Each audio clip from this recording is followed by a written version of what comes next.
Assalamualaikum warahmatullahi wabarakatuh. Alhamdulillah, alhamdulillahil wahidil qahhar, al-azizil jabbar, mukawwiril laili 'alan nahar, tabsiratan liulil qulubi wal absar, wa tadhkiratan lidawil albabi wal iqtidar.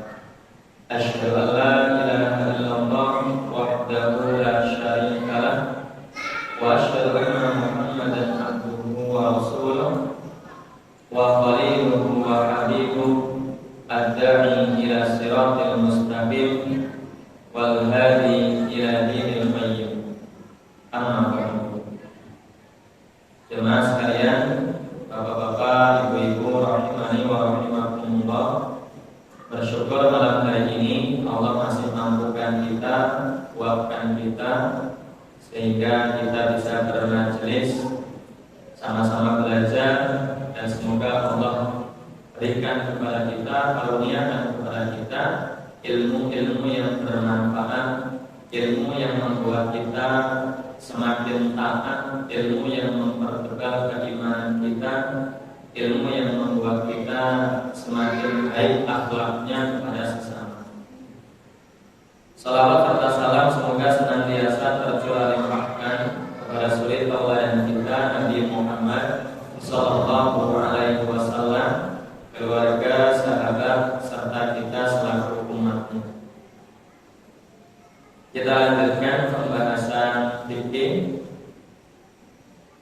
Kalau tidak salah, terakhir kita sedang membahas bab siwak. Benar? Benar apa? Enggak. Apa yang lainnya itu Pak? Baru mau masuk ya? Baru mau masuk. Baik, kita mulai pembahasan bab siwak, bab tentang siwak. Atau ya siwak ya kalau hari ini ya gosok gigi, sederhananya seperti itu. Pertama disebutkan di kitab At-Tadhib min adillatil ghayah wa takrim, wasiwaku mustahabun fi kulli halin. Siwak atau gosok gigi itu mustahab. Hukumnya mustahab. Mustahab itu apa? Apa Pak? Mustahab itu apa? Apa? Mustahab ya kalau diterjemahkan ke dalam bahasa Indonesia biasanya memakai kata sunnah. Aslinya berbeda dengan sunnah. Levelnya itu di bawah sunnah. Karena yang namanya mustahab lebih rendah dari sunnah, lebih tinggi dari mubah. Jadi kalau diurutkan hukum dari paling atas kan fardhu ain, bawahnya fardhu kifayah, bawahnya ada sunnah muakkadah, ada sunnah, kemudian ada mustahab. Mustahab itu satu level di bawah sunnah. Tapi yang mirip kayak sunnah, biasanya makanya diterjemahkan dalam buku-buku bahasa Indonesia, mustahab itu sering diartikan sunnah. Siwak itu dianjurkan dalam setiap kondisi. Setiap kondisi kita dianjurkan memperbanyak gosok gigi. Illa ba'da zawali lis-shaim, kecuali setelah zawal atau setelah waktu zuhur bagi orang yang berpuasa, itu sudah tidak dianjurkan untuk bersiwak lagi. Jadi kalau gosok gigi itu setiap saat itu bagus, dianjurkan memperbanyak gosok gigi, membersihkan mulutnya, tapi tidak dianjurkan setelah lewat zuhur bagi orang yang sedang berpuasa. Ini jumhur Syafi'iyah mengatakan demikian. Meskipun kata Imam An-Nawawi dalam Syarhul Muhadzab Kata beliau, tidak ada kemakruhan sama sekali untuk bersiwak sepanjang hari meskipun orangnya sedang berpuasa. Siwak nih, ini siwak konteks zaman dulu, beda dengan gosok gigi hari ini, itu beda lagi.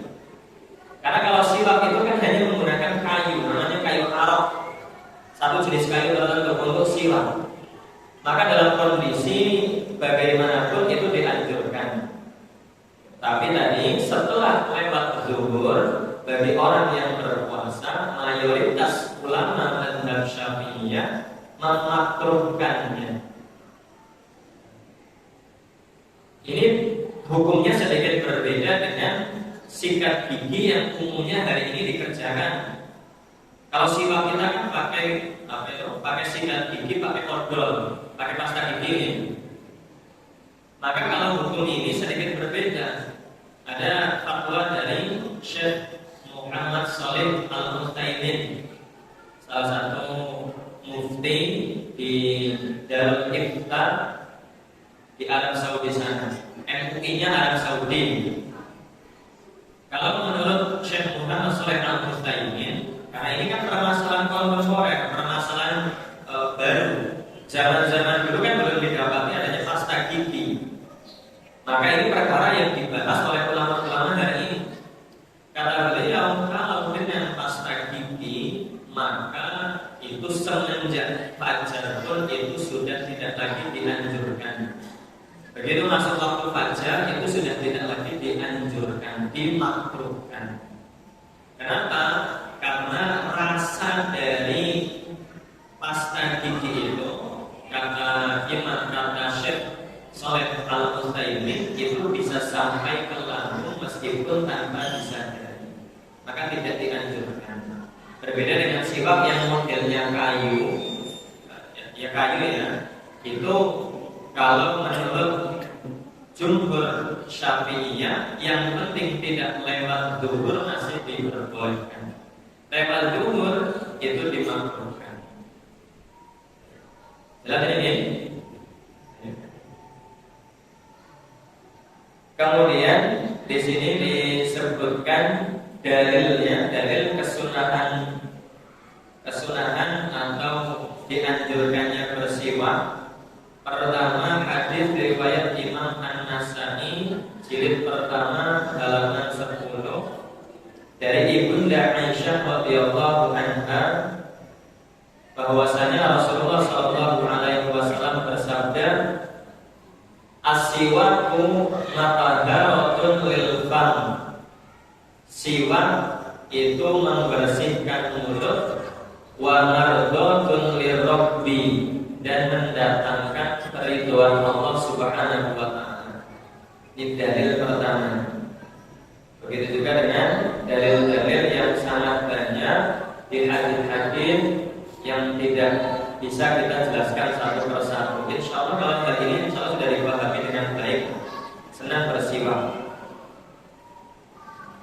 Yang berikutnya, siwak sangat dianjurkan untuk 3 keadaan, 3 waktu. Sangat ditekankan untuk gosok gigi, bersiwak. Wa huwa fi thalathati mawadhi'a asyaddu istihbaban. Dalam 3 waktu, 3 kondisi ini sangat dianjurkan untuk bersiwak. Pertama, inda taghayyuril fammi min azmin wa ghairihi. Kondisi pertama adalah kondisi di saat bau mulut itu sudah berubah, sudah mulai bau. Min azmin, karena terlalu lama diam. Jadi orang kalau ngomong terus bau mulutnya nggak terlalu, tapi kalau orang diam sekali buka mulutnya kira-kira bau apa? 1 jam nggak ngomong gitu, diam terus kayak bapak-bapak nih misalkan dengerin kajian kan diam. Nanti selesai kajian buka kedua mulutnya itu baunya pasti sudah beda dengan orang yang ngomong terus. Itu namanya azmin, diam dalam waktu yang lama. Itu membuat bau mulut juga berubah. Dianjurkan untuk bersiwak. Sangat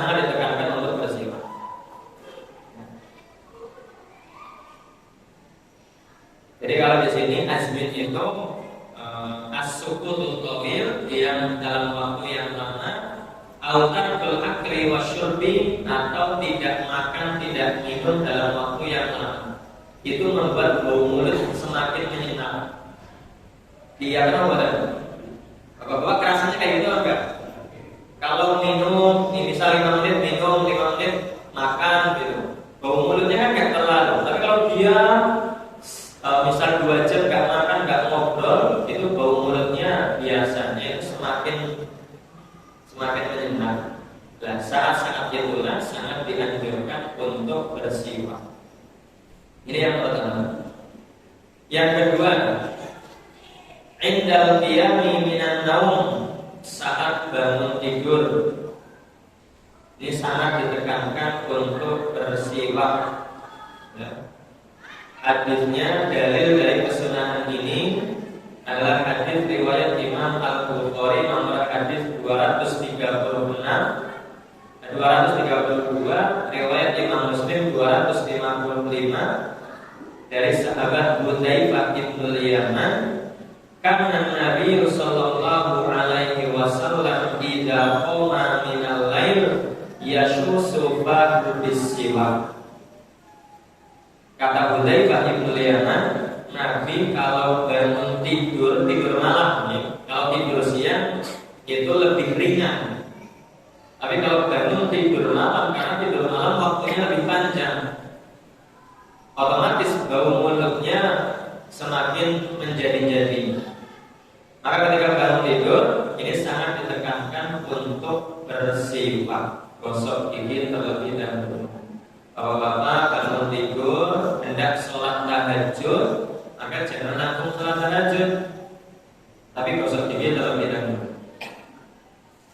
Atau biasanya gimana yang dipraktekkan gimana? Bangun tidur, wudu langsung ke masjid, atau langsung sholat tahajud, atau gosok gigi dulu? Biasanya gimana, Bu? Gosok gigi dulu? Harusnya gosok gigi terlebih dahulu.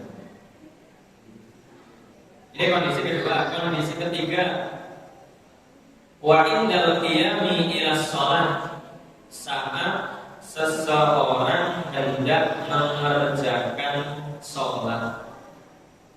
Mau sholat subuh, gosok gigi. Mau sholat zuhur, gosok gigi. Mau sholat asar, gosok gigi. Mau sholat maghrib, isya, gosok gigi. Setiap hendak melaksanakan sholat dianjurkan, sangat ditekankan. Makanya bahasa fikihnya asyaddu istihbaban, sangat ditekankan agar orang-orang itu bersiwak terlebih dahulu sebelum sholat. Dalilnya hadis riwayat Imam Al-Bukhari nomor hadis 847. Rasulullah bersabda, laula an asyqa ala ummati la amartuhum bisiwak inda kulli sholat.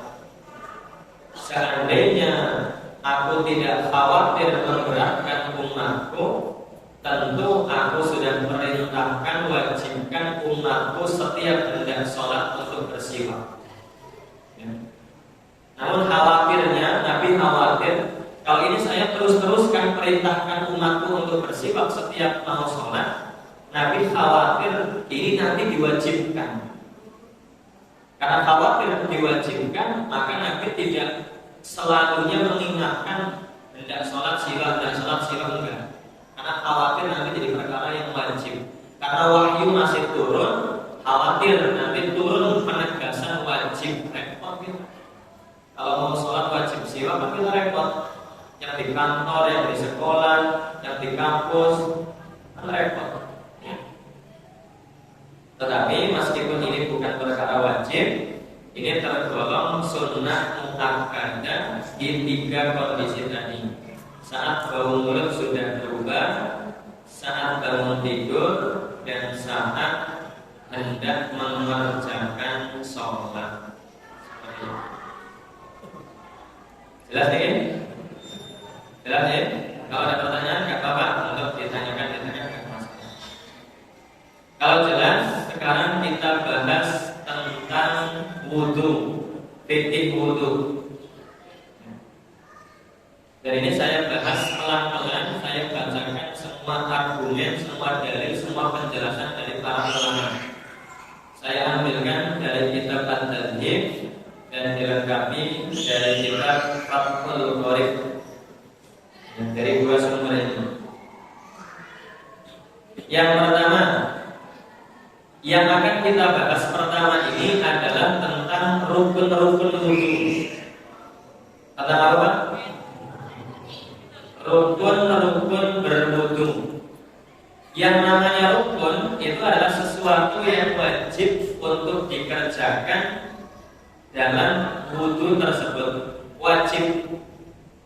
Kalau yang sunnah-sunnah nanti dibahas terakhir. Nanti ada waktu membahas sunnah-sunnah wudu. Tapi pertama kita bahas yang wajib terlebih dahulu, yaitu fardu atau rukun-rukun wudu. Jangan sampai salah tanggap ya. Nanti dikiranya kok nggak ada kumur-kumur, kok nggak ada istinsyaq, tidak ada membasuh telinga. Itu perkara sunnah, dibahas setelah perkara yang wajib. Baik. Wa furudul wudu sittatu asya. Rukun wudu atau fardu wudu itu ada 6 perkara. Jadi kalau 6 hal ini tidak dikerjakan dengan baik, wudu kita tidak sah. Kalau wudu kita tidak sah, sholat kita tidak sah, dan ibadah-ibadah lain yang dikerjakan di atas perkara wudu ini maka tidak sah rukunnya. Maka perkara wudu, terutama rukun-rukunnya harus benar dan sempurna di dalam pengerjaannya. Dari 6 rukun wudu, yang pertama apa? Kira-kira? Tebak-tebakan aja. Yang kira-kira yang pertama apa? Apa? Yang pertama niat. Jadi rukun pertama wudu pertama adalah niat. Wan niyatu inda ghuslil wajhi. Niat itu dikerjakan ketika orang pertama membasuh wajahnya. Itu pengerjaan niatnya di situ. Kenapa pengerjaan niatnya di situ? Sebab yang namanya kumur-kumur atau basuh tangan, kumur-kumur istinsyaq itu perkara yang sunnah.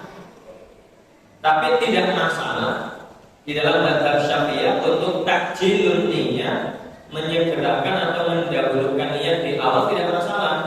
Maksudnya niat itu boleh saat kita pertama membasuh kedua telapak tangan. Kalau kita butuhkan basuh dulu telapak tangan, maka niat boleh dikerjakan saat itu. Tapi boleh ditakhirkan, boleh diakhirkan, ditunda. Paling lambat adalah saat kita sedang membasuh wajah, itu pelaksanaan niat di situ. Dan ini saya mohon maaf, saya luruskan mungkin beberapa hal yang kadang keliru di dalam memahami niat. Meskipun para ulama mengatakan wa niyatu fil qalbi, niat itu tempatnya di hati, tapi orang kadang salah memahami praktek niat. Contoh yang sering saya dengar kayak gini, Ustaz, bukannya kalau kita ini jalan, misalkan jalan dari masjid menuju tempat wudhu itu sudah niat, maka kita kalau pas lagi wudhu kan nggak perlu niat lagi. Atau kadang-kadang ada orang yang beranggapan seperti ini, kalau kita berangkat ke masjid untuk melakukan sholat itu kan sudah niat mau sholat, Ustaz. Gimana benar? Kadang-kadang ada perkataan seperti ini. Kita pakai sendal berangkat keluar dari pintu rumah menuju masjid itu kan sudah niat sholat. Berarti nanti sampai di masjid gak usah niat sholat. Ini keliru. Karena harus didefinisikan niat itu apa. Kalau di dalam kitab Fathul Qorib Al-Mujib Syarh Takrib, niat itu didefinisikan seperti ini.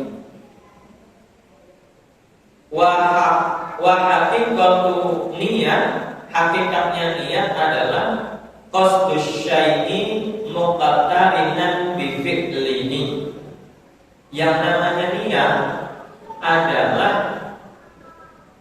bermaksud untuk mengerjakan suatu perbuatan atau suatu amalan muqtarinan. Kuncinya di kata muqtarinan. Muqtarinan itu adalah bersamaan atau berbarengan bifi'lihi, dengan awal ibadah itu dikerjakan.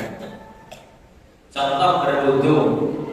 Kenapa niat itu dikerjakan saat membasuh wajah? Karena kan rukun pertama membasuh wajah. Kenapa niat itu, misal niat sholat adalah ketika seseorang menghadap kiblat? Ya karena kan itu awal orang mengerjakan sholat. Kalau jalan dari rumah ke masjid itu belum terhitung mengerjakan sholat. Itu namanya al-qasdu lis-sholat. Maka saya terangkan ringkas ini Pak. Di dalam kitab-kitab ushul fikih disebutkan yang namanya maratibul qasdi. Maratibul qasdi itu tingkatan-tingkatan keinginan hati. Niat itu di urutan terakhir, urutan ke-6. Niat itu terakhir.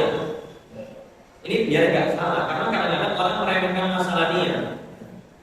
Meskipun memang terjadi perbedaan pendapat oleh para ulama, niat itu di hati atau dilafalkan itu terjadi perbedaan. Saya tidak memperpanjang perbedaan itu. Yang di hati cukup, semua sepakat orang niat beribadah dalam hati itu cukup, kecuali ibadah haji atau umroh ya. Ketika hendak melaksanakan ibadah haji atau umroh itu berbeda. Tapi ulama sepakat niat dalam hati itu sudah sah. Meskipun nanti berbeda-beda. Kalau dilafalkan bagaimana? Syafi'iyah memperbolehkan, bahkan menganjurkan, yang lain tidak menganjurkan. Itu perbedaan pendapat. Tetapi semua sepakat masalah niat itu dikerjakannya di awal pertama ibadah itu dikerjakan. Bukan saat kita jalan itu sudah terhitung niat, enggak. Itu namanya al-qasdu. Urutan-urutannya gini, saya ringkasnya karena ada rekaman nanti mungkin bisa diputar ulang. Maratibul qasdi itu terbagi jadi 5, 6 dengan niat. Yang pertama namanya adalah hajis. Hajis itu orang terlintas untuk mengerjakan sesuatu. Terlintas pengen wudu, itu namanya hajis. Naik levelnya jadi khotir. Khotir itu sudah terlintas, kemudian dibayangkan wudu di sana menggunakan air dan lain sebagainya. Itu sudah levelnya khotir, sudah membayangkan. Naik lagi levelnya hadithun nafsah. Hadithun nafsah itu sudah ngobrol, wudu dingin, nanti misalkan sunnah semua saya kerjakan, doanya seperti apa, sudah ada obrolan dalam hati. Naik lagi levelnya ham. Ham itu sudah keinginan mengerjakan wudu, bulat keinginannya. Naik lagi levelnya azam. Makanya di Al-Quran disebutkan fa'idha azam tafatawakkal 'ala Allah. Itu level tertinggi dalam masalah niat hati. Terakhir itulah yang disebut an-niyah, saat pertama mengerjakan ibadah tersebut. Ini bisa dipahami kok? Bisa dipahami ya? Jadi rukun pertama, kalau kecepatan nanti diputar ulang, karena itu bukan pembahasan utama kita. Jadi kembali ke rukun pertama wudu. Rukun pertama adalah niat saat membasuh wajah. Ini kalau wudunya langsung ke wajah. Tapi kalau pertama yang dilakukan adalah basuh tangan, niat boleh dikerjakan di situ. Karena ini yang kita bahas rukun-rukunnya. Rukun pertama basuh wajah, otomatis niat di situ. Rukun pertama adalah niat saat atau ketika membasuh wajah, dikerjakan ketika membasuh wajah. Kemudian yang kedua, rukun kedua apa? Coba Bapak bayangkan ketika wudu itu, karena ini perkara yang kalau salah wudunya nggak sah. Setelah niat, apa yang kedua? Kira-kira apa yang rukun yang harus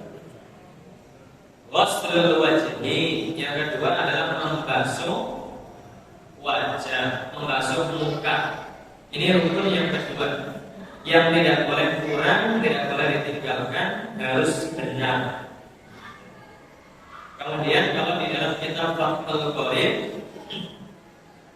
di sini diterangkan membasuh wajah itu disebutkan di sini hadduhu tulan ma baina manabiti sya'rin manabiti sya'ri ar-ra'si ghaliban wa akhiril lihyaini wa humal 'adhaman.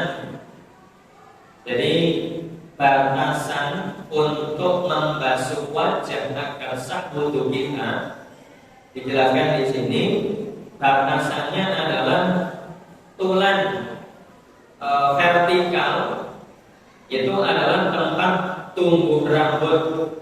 Jadi wudu itu batasannya ini nggak boleh dikurangi, nggak boleh dikorupsi. Ya. Kalau dada-dada yang lain silakan, tapi kalau masalah wudu ini nggak boleh untuk dikurang-kurangi. Makanya silakan bukan berarti silakan boleh, bukan nggak boleh, urusan berbeda. Kalau masalah wudu, basuh muka batasannya mabaina manabiti sya'ri ra'si, dimulai dari tempat tumbuhnya rambut. Ghaliban itu maksudnya secara umum orang tumbuh rambutnya di sini. Kita mau tanya. Nanti ada yang tanya, Ustaz, saya botak gimana? Mohon maaf ya. Jadi rambut saya awalnya di sini di tengah, gitu, tengah kepala. Apakah saya basuhnya dari tengah kepala atau tetap dari depan?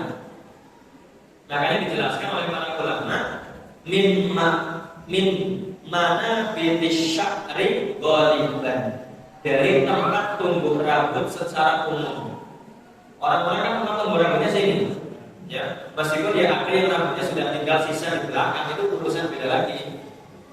Tetapi umumnya di sini, maka mula-mulanya batasannya adalah dari sini, batas atas harus terkena. Sampai mana? Bawahnya sampai lihya. Lihya itu sampai jenggot. Ya, sampai tempat tumbuhnya jenggot. Saya ada jenggotnya, tempatnya. Meskipun nggak punya jenggot, ya tempatnya di mana, otomatis di sini lah, di jenggot ya. Maka dari tempat tumbuh rambut atas, bawah sampai sini, ini harus terbasuh. Ya, vertikalnya itu. Kalau kanan kirinya mana? Kalau kanan kirinya wahadduhu 'ardun ma bainal udunaini. Kalau kanan kirinya itu adalah dari dua daun telinga. Dari daun telinga sini. Dari yang kanan sampai yang kiri semuanya terbasuh. Jadi kalau secara tidak langsung ya lingkaran ini, lingkaran dari atas tempat tumbuh rambut mengenai apa ini? Mengenai daun telinga kanan kiri sampai tempat tumbuhnya jenggot atau janggut. Itu area yang wajib untuk dibasuh saat seseorang berwudu. Kemudian ditambahkan di dalam kitab Fathul Qorib, wa idza kana 'alal wajhi sya'run khafifun aw kasifun wajaba isalul ma ilaihi ma'al bashar. Ketika orang punya namanya apa? Jambang ya. Salahnya itu jambang gitu. Jambang itu loh yang ya kan nggak semua orang ya, bukan gobek. Ya itulah yang jenggot tapi di pipi gitu. Maka air harus mengenai sampai kulitnya. Kalau itu jambangnya adalah jambang yang tipis, khafifah.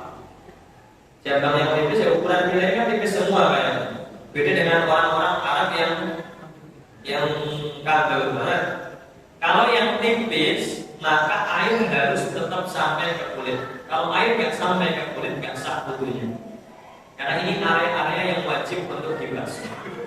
Kecuali yang jambangnya itu tebal banget, maka bisa hanya bagian luarnya. Ketika yang tebal-tebal banget. Tapi kalau yang tipis harus sampai kulit. Ini untuk wajah. Jelas ini wajah?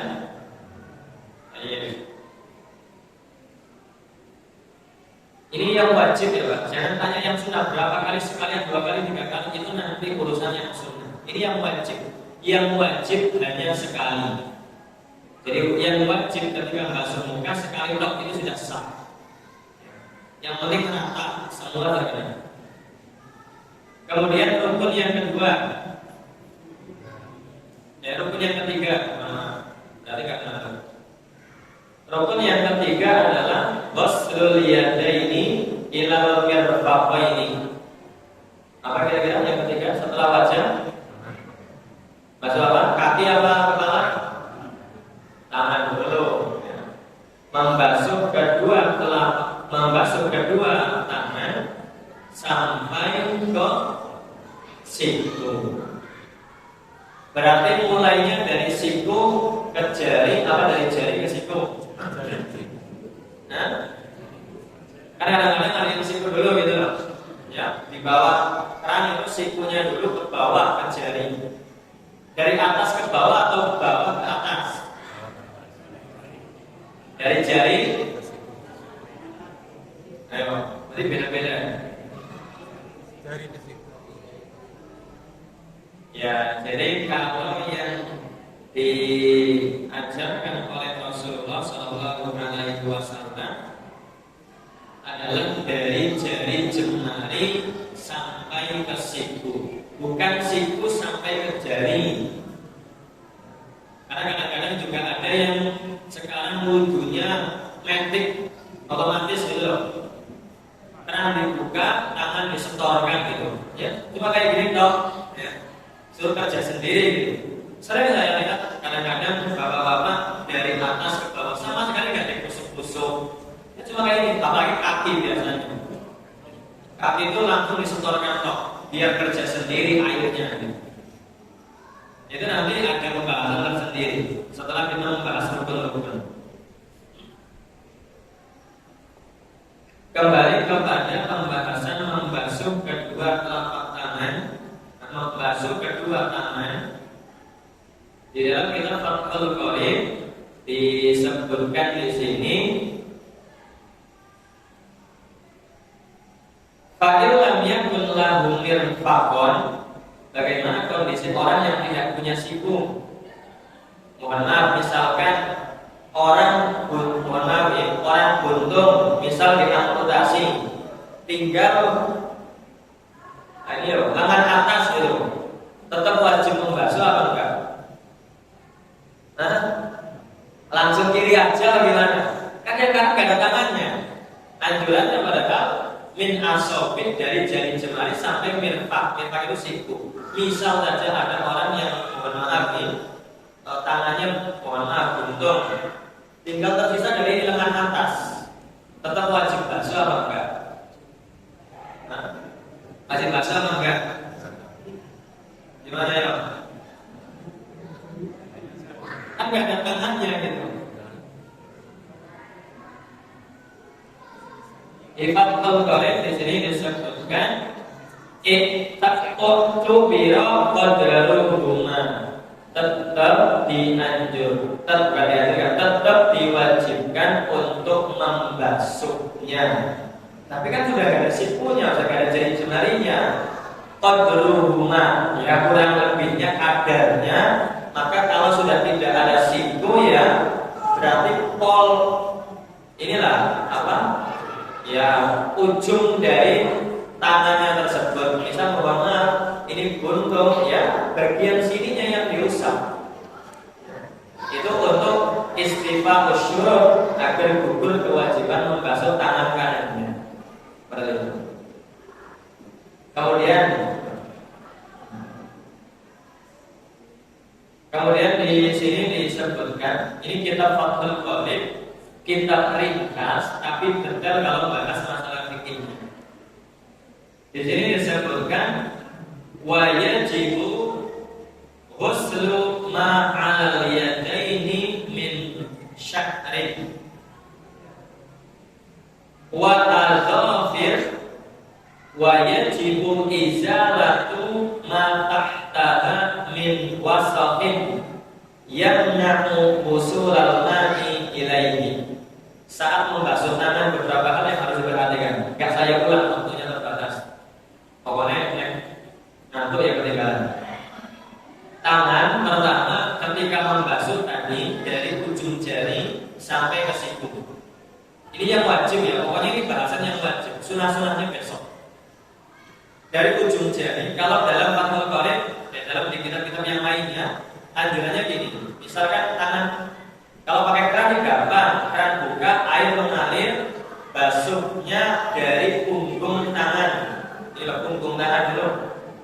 Basuh dari punggung tangan sampai ke siku, baru kemudian tangan bagian dalam.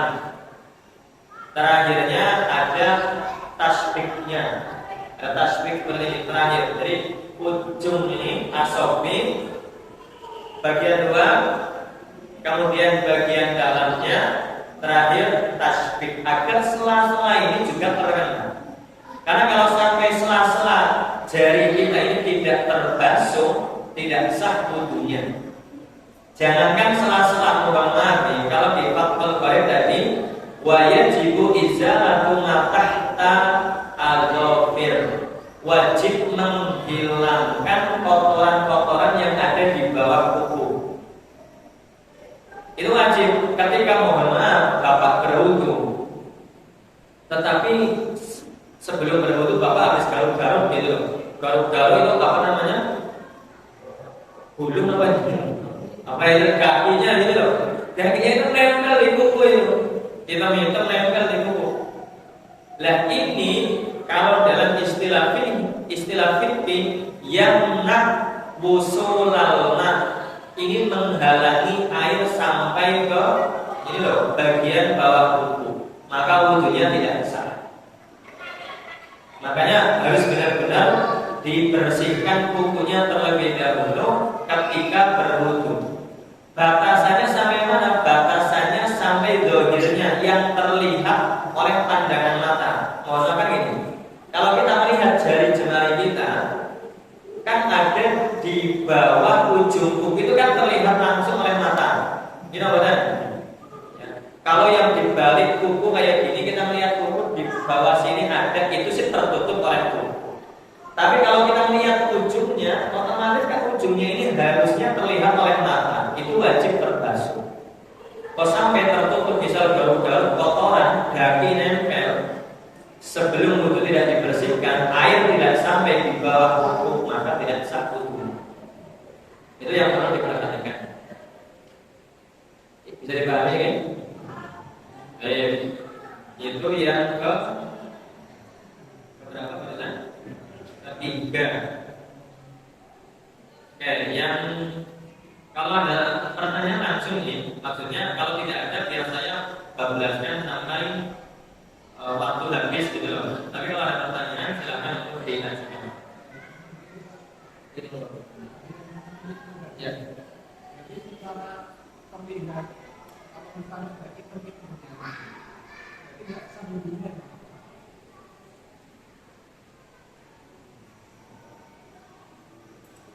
Kalau ada hitam-hitam dan hitam-hitamnya itu di ujung kuku, kan ujung kuku ini kan ya ujung kuku yang ujung kuku lah ya.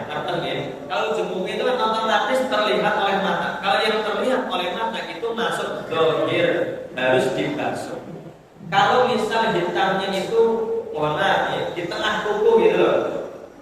Ada misalkan kotoran yang masuk ke situ di tengah kuku. Ini bukan dohir, ulama masih mentolerir. Tapi kalau yang di ujung, karena ujung jari ini, ujung kuku itu wajib untuk terbasuh. Karena masuknya dohir dari tangan kita, yang nampak dari tangan kita. Seperti itu. Jadi kalau ada hitam kok wudu masih hitam ya nggak sah. Mohon maaf. Bahkan kalau dalam mazhab Syafi'iyah, karena Syafi'iyah paling ketat, orang berwudu, tadi saya kelupaan, basuh wajah, tapi di matanya itu masih ada kotorannya. Apa bahasanya? Cilok apa? Cilok ya, kotoran mata gitu. Ya apa bahasanya masalah jaringan ya apa? Bahasa kayak apa gitu. Itu belum terangkat, masih nempel di bola mata, maka wudunya nggak sah. Kenapa? Bola mata itu kan bagian yang zahir yang nampak dari wajah kita. Maka harus terangkat kotoran-kotorannya, harus terbasuh. Bukti tidak terbasuh, kalau kotorannya aja nggak terangkat kan berarti nggak terbasuh dengan sempurna. Bisa dipahami ini? Ya. Kecuali kalau ketek, mohon maaf, kotoran mata gitu, kotoran mata sudah turun, misal di inilah ya dekat hidung gitu loh, sudah keluar, berarti kan mata sudah terbasuh, hanya kotorannya terbawa turun, itu sudah sah wudunya. Termasuk hidung, memang di Fathul Bari tidak ada, tapi kalau di Fathul Mu'in dan kitab-kitab yang lebih mutawwalah, yang lebih tebal itu dijelaskan. Begitu juga dengan hidung. Hidung itu batasannya sampai mana dibasuhnya, yang nampak oleh mufotok seseorang. Contoh, saya ngobrol dengan bapak-bapak, bagian lubang hidung yang mana yang terlihat saat saya ngobrol dengan bapak itu, maka bagian itu wajib untuk terkena air. Kan lubang terluar ini loh Pak. Ini kan kalau kita ngobrol itu terlihat apa enggak oleh lawan bicara? Terlihat enggak? Terlihat. Apa yang terlihat oleh mufotok, oleh lawan bicara saat berhadapan-hadapan itu termasuk zahir yang wajib dibasuh juga ketika wudu. Ya. Misalkan mohon maaf ada kotoran hidung nempelnya di ujung hidung ini loh. Tapi ketika wudu tidak terbasuh, kan masih nempel di situ. Ini kan menjadi tanda berarti jenengan wudunya nggak maksimal, karena itu kotoran dari sebelum wudu sampai setelah wudu masih di situ. Itu bisa mengancam keabsahan wudu kita. Kita gimana?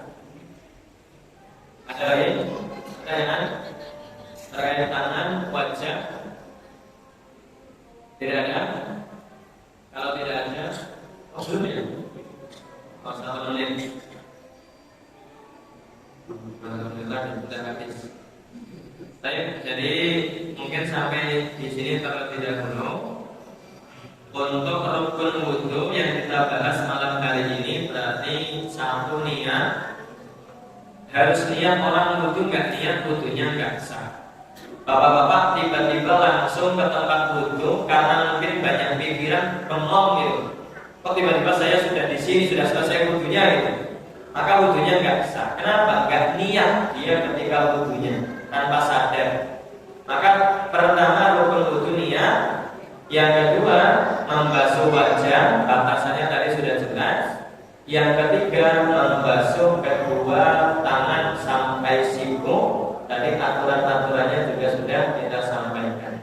Insya Allah kita bahas rukun keempat, 5, dan 6 pada pertemuan yang akan datang. Wallahu ta'ala a'lam bishawab. Kurang dan lebihnya saya mohon maaf, kepada Allah saya mohon ampun. Kita tutup dengan membaca doa kafaratul majelis. Subhanallahumma wa bihamdika asyhadu an la ilaha illa anta astaghfiruka wa atubu ilaik. Wassalamualaikum warahmatullahi wabarakatuh.